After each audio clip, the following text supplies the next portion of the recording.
বাংলাদেশের প্রান্তিক জনপদ থেকে শুরু করে পৃথিবীর বিভিন্ন প্রান্তে ঠিক এই মুহূর্তে কি ঘটছে তা নিয়ে আয়োজন এখন চারদিক। পুরো আয়োজনে আপনাদের সঙ্গে আছি মুজাহিদ শুভ। 4 দিনের রাষ্ট্রীয় সফরে লন্ডন পৌঁছেছেন প্রধান উপদেষ্টা ডক্টর মোহাম্মদ ইউনূস। বাংলাদেশ সময় দুপুর 12:15টার দিকে লন্ডনের হিথ্রো বিমানবন্দরে পৌঁছান তিনি। সোমবার সন্ধ্যা 7:30টায় ডক্টর ইউনূস ও তাঁর সফর সঙ্গীদের বহনকারী এমিরেটস এয়ারলাইন্সের ফ্লাইট হজরত শাহজালাল আন্তর্জাতিক বিমানবন্দর ত্যাগ করে।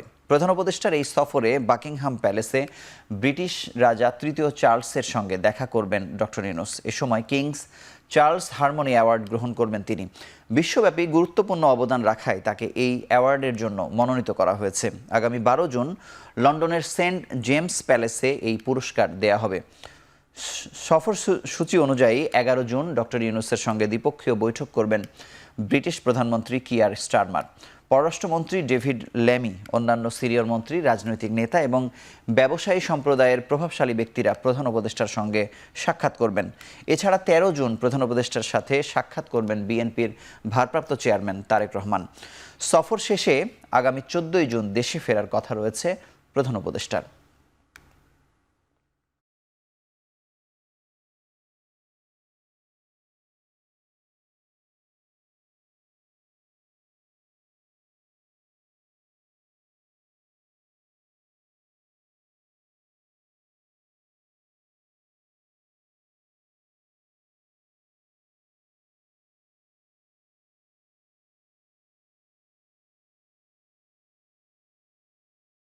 এদিকে লন্ডনে প্রধান উপদেষ্টার সঙ্গে তারেক রহমানের বৈঠকে নির্বাচনের তারিখ নিয়ে ফলপ্রসূ আলোচনা হবে বলে আশা প্রকাশ করেছেন বিএনপির মহাসচিব মির্জা ফখরুল ইসলাম আলমগীর।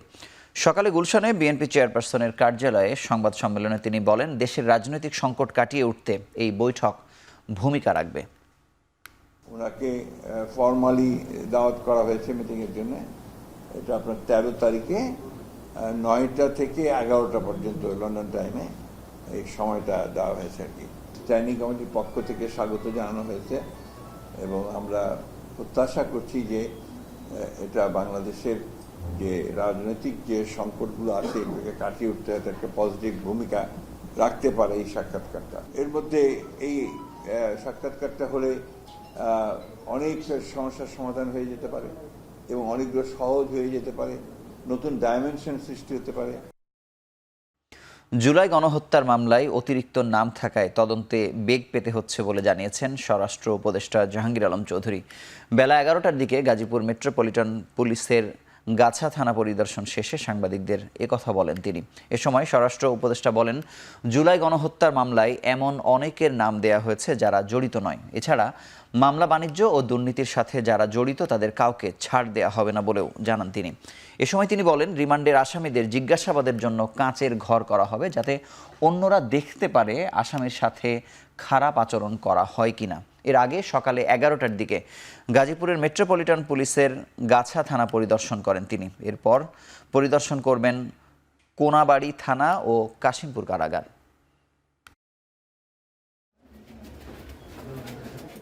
আগে হয়তো 10 জন 15 জনের নাম থাকতো আর কতগুলি বেনামে দিয়ে পুলিশ মামলা দিত। আর এইবার হইতে কি আপনারা মামলা দিচ্ছেন, 10 জন 15 জনের নাম দিচ্ছেন, 200-250 বেনামি লোক দিচ্ছেন। এই জন্য কিন্তু ইনভেস্টিগেশনও দেরি হয়ে যাচ্ছে। এই জনগণের কতগুলি অনেক, হ্যাঁ, এর ভিতরে অনেক দোষী আছে, অনেক নির্দোষী লোকেরও আপনার আসামি করে দিচ্ছে। ঈদের ছুটি শেষে কমলাপুর রেলওয়ে স্টেশনে বেড়েছে ফিরতি যাত্রীদের ভিড়, তবে এখনও রাজধানী ছাড়ছেন অনেকে। সকাল থেকে কমলাপুর রেলওয়ে স্টেশনে দেখা যায় জীবিকার তাগিদে যারা ঈদে বাড়ি ফিরতে পারেননি তাদের অনেকেই ঈদের চতুর্থ দিনে ঢাকা ছাড়ছেন। শিডিউলে জটিলতা না থাকায় নির্দিষ্ট সময়ে স্টেশন থেকে ট্রেন ছেড়ে যাচ্ছে। কমলাপুর স্টেশন থেকে আজ সারাদিনে 25টি ট্রেন ছেড়ে যাবে। দেশের বিভিন্ন প্রান্ত থেকে কমলাপুর ফিরবে 22টি ট্রেন। করোনা সংক্রমণ বাড়ায় ফিরতি ট্রেন যাত্রায় মাস্ক পরার অনুরোধ জানানো হলেও খুব কম সংখ্যক যাত্রী নিয়ম মানছেন।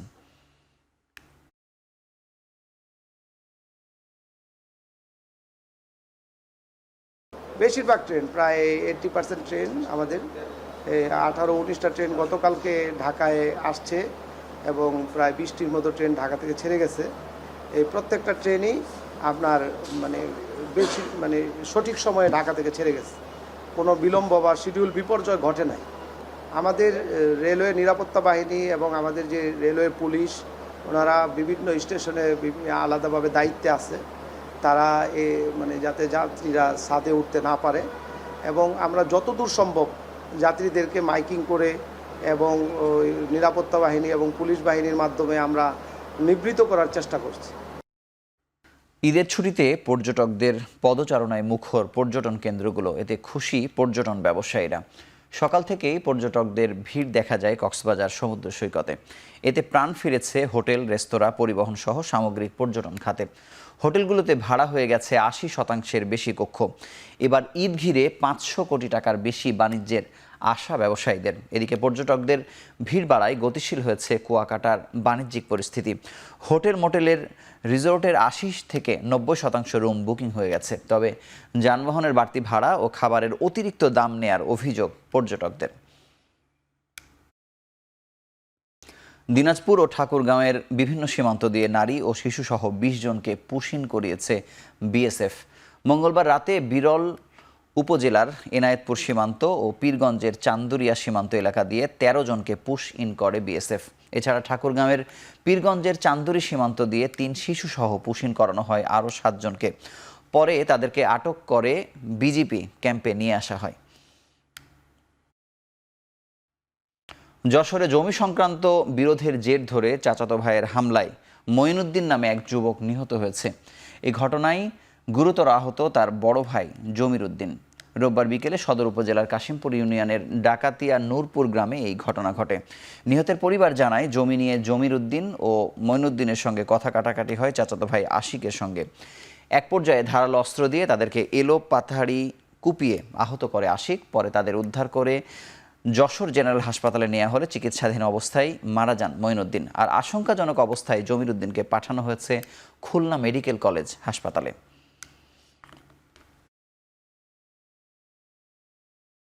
এবার আন্তর্জাতিক প্রসঙ্গ। গাজার ফিলিস্তিনিদের জন্য ত্রাণবাহী জাহাজ ম্যাডলিনা থেকে আটক পরিবেশবাদী গ্রেটা থুনবার্গ ও তার সহযাত্রীদের কয়েক ঘন্টার মধ্যেই ছেড়ে দেওয়া হবে।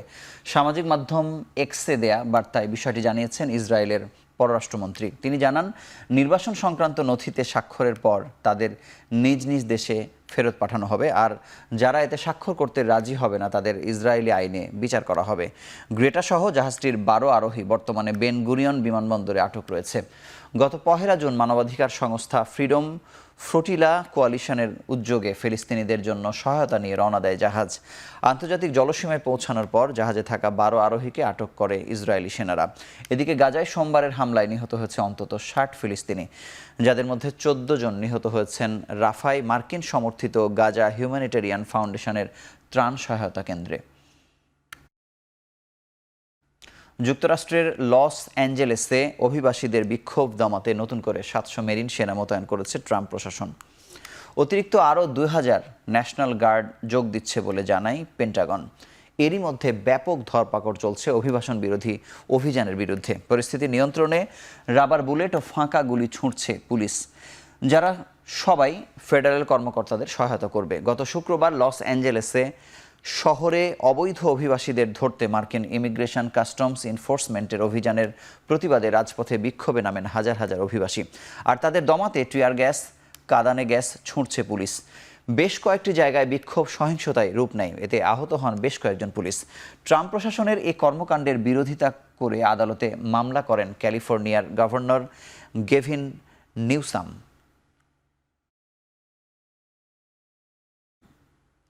প্রশান্ত মহাসাগরে সৃষ্ট হারিকেন বারবারা কিছুটা দুর্বল হয়ে গ্রীষ্মমণ্ডলীয় ঝড়ে পরিণত হয়েছে। বর্তমানে এটি মেক্সিকো উপকূলের দিকে অগ্রসর হচ্ছে বলে জানা গেছে।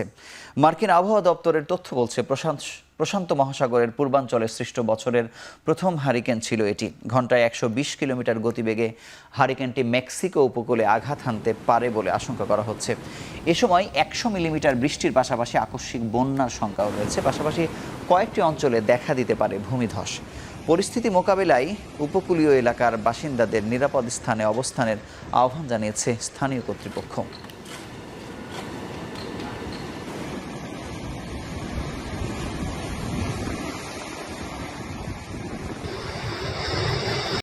বার্ষিক ওয়ার্ল্ড ওয়াইড ডেভেলপার্স কনফারেন্সে নিজেদের অপারেটিং সিস্টেম আপগ্রেড করল অ্যাপল।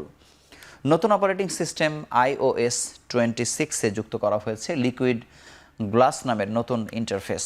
সিরি ও অন্যান্য অ্যাপ্লিকেশন আরও স্মার্ট করে তুলতে চালু করা হয়েছে নিজস্ব এআই মডেল, যার মাধ্যমে আরও সহজ হবে লাইভ ট্রান্সলেশন। এছাড়াও ভিজুয়াল ইন্টেলিজেন্সের মাধ্যমে আইফোন স্ক্রিনে প্রদর্শিত ছবির তথ্য পাওয়া যাবে সহজেই।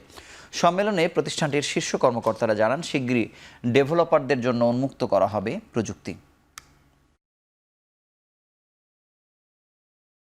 এফসি বাছাই পর্বের ম্যাচে সন্ধ্যায় সিঙ্গাপুরের বিপক্ষে মাঠে নামবে বাংলাদেশ। তবে এরই মধ্যে জাতীয় স্টেডিয়াম এলাকায় ভিড় করছেন ভক্ত সমর্থকরা। এছাড়া কঠোর নিরাপত্তার ব্যবস্থা নিয়ে ফুটবল ফেডারেশন নিচ্ছে। এ বিষয়ে বিস্তারিত জানাতে জাতীয় স্টেডিয়াম থেকে যুক্ত হচ্ছেন ওয়াসিউল হক পান্থ। পান্থ, ম্যাচ শুরুর আগে বাফুফের ব্যবস্থাপনা কেমন দেখছেন, আর ভক্ত সমর্থকরা স্টেডিয়াম এলাকায় আসতে শুরু করেছেন কিনা জানাবেন। শুভ, যেমনটি দেখতে পাচ্ছেন আপনি যে ভক্ত সমর্থকরা কিন্তু ইতিমধ্যে স্টেডিয়াম প্রাঙ্গণে ভিড় করেছেন এবং স্টেডিয়ামের যে গেট এন্ট্রি পয়েন্ট সেখানে কিন্তু দর্শকরা ইতিমধ্যেই বেশ লম্বা লাইন চলে এসেছে এবং কিছু সময় পূর্বে কিন্তু আমরা দেখেছিলাম, যখন আমরা প্রথমে এসেছি বেলা 12টার দিকে যখন এসেছি তখন দেখেছি যে ভক্ত সমর্থক অনেকে তখন নিরাপত্তা ব্যবস্থা কিছুটা শিথিল ছিল, যার কারণে অনেকে কিন্তু স্টেডিয়াম প্রাঙ্গণে অর্থাৎ মূল ফটক পেরিয়ে তারা গ্যালারির বাইরেই অবস্থান করছিলেন। কিন্তু পরবর্তী সময়ে কিন্তু যে নিরাপত্তা কর্মীরা রয়েছেন তারা টহল দিয়েছেন এবং ভেতরে যে দর্শকরা ছিলেন তাদের সবাইকে কিন্তু বাইরে চলে আসার অনুরোধ করেছেন, কারণ আজকে গত ম্যাচের যে অভিজ্ঞতা হয়েছে সেখান থেকে শিক্ষা নিয়ে কিন্তু নতুন কিছু পন্থা অবলম্বন করছে দর্শক সমর্থকদের জন্য।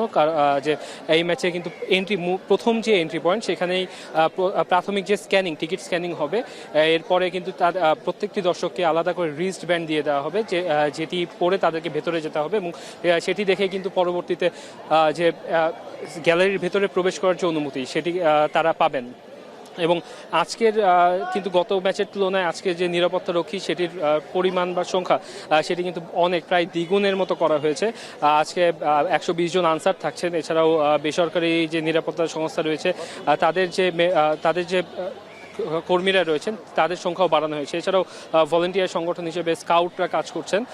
এছাড়াও আমরা জানি যে গতকাল কিন্তু সোয়াটের সদস্যরা তারা মহড়া করেছেন মাঠের মধ্যে আজকে পুরো দায়িত্ব কিন্তু সোয়াটের হাতে থাকবে। তো আজকে কিন্তু সবাই আশা করছে যে যেহেতু বিগত দিনের চেয়ে আজকে আরও বেশি গুছানোভাবে নিরাপত্তা পরিকল্পনাগুলো করা হয়েছে এবং গত ম্যাচের তুলনায় আছে কিন্তু দর্শক উচ্ছ্বাসটাও অনেকাংশে বেশি, কারণ মূল যে অনুষ্ঠান মূল যে আকর্ষণ সেটি কিন্তু এই সিঙ্গাপুরের ম্যাচকে ঘিরেই ছিল বাংলাদেশের। এবং আজকে ইতিমধ্যে আমরা দেখতে পাচ্ছি যে খেলা শুরু হওয়ার এখনও প্রায় 6 থেকে 7 ঘন্টা বাকি, কিন্তু ইতিমধ্যেই যে দর্শক সমর্থকরা তারা কিন্তু গ্যালারি জার্সি পরে তারা কিন্তু চলে এসেছেন। তো কিছু সময় পরে দুপুর 2টায় কিন্তু গেট ওপেন হবে এবং তখন কিন্তু গ্যালারিতে দর্শকরা তাদের আসন গ্রহণ করতে পারবেন। তো জাতীয় স্টেডিয়াম থেকে এই ছিল আমার কাছে সবশেষ। জাতীয় স্টেডিয়াম থেকে সিঙ্গাপুর বাংলাদেশ ফুটবল ম্যাচের প্রস্তুতির খবর জানাচ্ছিলেন সহকর্মী ওয়াসিল হক পান্থ। শেষ করছি এখন চারদিক। সঙ্গে থাকার জন্য ধন্যবাদ।